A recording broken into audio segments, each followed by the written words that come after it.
Hi friends, நம்ம விஜய் மல்லி ஸ்டோரியில் சொந்தம்னு சொல்லிட்டு சொந்த வீட்டிலேயே வந்து திருடுறதுக்கான ஒரு ஆளும் அண்ட் தென் வந்து சொந்தமே இல்லை இருந்தாலும் சொந்தம் கொண்டாடணும்னு சொல்லிட்டு வேற ஒரு வீட்டில் இருந்துட்டு ஒரு ஆளும் அப்படிங்கிற மாதிரி வந்துட்டு இந்த கதிரேஷனோட சொத்தை வந்துட்டு ஆட்டையை போடணும்னு சொல்லிட்டு இந்த மாதிரி ரெண்டு பக்கமும் ரெண்டு பர்சன் வந்து இருக்காங்க.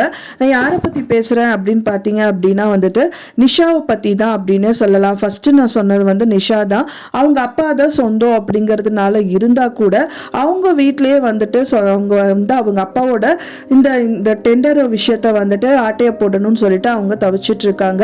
அவங்க வந்து பார்த்தீங்கன்னா அந்த மேனேஜர் வந்துட்டு அதன் எப்பவுமே வச்ச பீரோவில் வந்து வைப்பாங்க. அந்த பீரோவோட சாவியை வந்துட்டு டூப்ளிகேட் சாவி செஞ்சுட்டு அதுக்கப்புறமா அந்த ஃபைலை திருடணும் அப்படிங்கிறது தான் அவங்களோட எண்ணம்.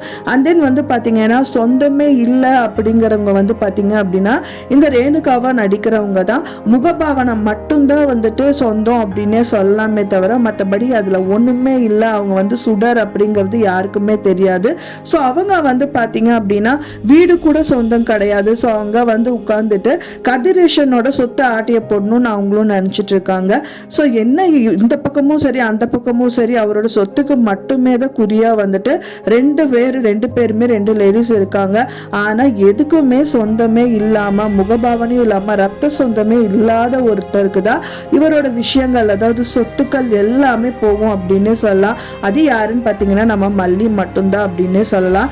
ஒரு விஷயம் வந்து எல்லாருக்குமே தெரியும். நம்ம ஒரு விஷயம் வந்து வேணும்னு போனால் அது கண்டிப்பாக கிடைக்காது.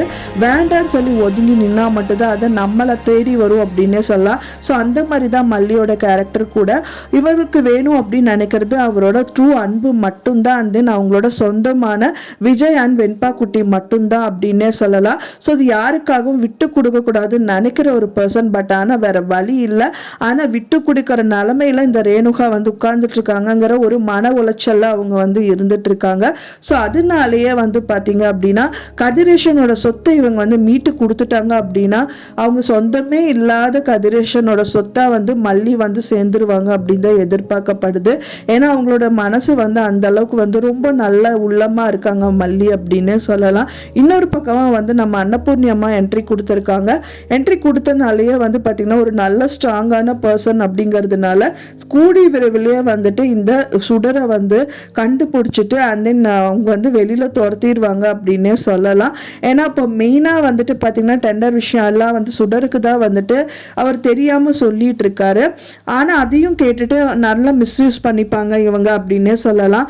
ஸோ அப்படி வச்சுட்டு அந்த அவங்க சொல்கிறது எல்லாமே கேதர் பண்ணிட்டு அண்ட் தென் அவங்க எங்கே வைக்கிறாங்க ஏது பண்ணுறாங்க அப்படிங்கிறதெல்லாம் கண்டுபிடிச்சிட்டு கரெக்டாக அந்த சொத்தை வந்துட்டு கையாளணும் அப்படின்னு நினைக்கிற டயத்தில் மல்லி வந்து அங்கே நிற்பாங்க. அதுக்காக தான் நானும் வெயிட் பண்ணுறேன் ஃப்ரெண்ட்ஸ். நீங்களும் வெயிட் பண்ணுவீங்கன்னு தெரியும். ஸோ வெயிட் பண்ணி பார்க்கலாம் என்ன நடக்குது அப்படின்னு சொல்லிட்டு. நீங்கள் என்ன நினைக்கிறீங்க அப்படின்னு சொல்லிட்டு உங்களோட கருத்துக்களை மறக்காமல் எனக்கு கமெண்ட்ல ஷேர் பண்ணுங்கள். நான் சொன்ன இந்த தகவல் உங்களுக்கு பிடிச்சிருந்தா மறக்காமல் லைக் பண்ணுங்கள், ஷேர் பண்ணுங்கள், கமெண்ட் பண்ணுங்கள், சப்ஸ்கிரைப் பண்ணுங்கள். மேலும் இன்னொரு மல்லி சீரியல் அப்டேட்டோடு நெக்ஸ்ட் மீட் பண்ணுறேன். தேங்க்ஸ் ஃபார் வாட்சிங் மை வீடியோ ஃப்ரெண்ட்ஸ். நெக்ஸ்ட் வீடியோவில் பார்க்கலாம்.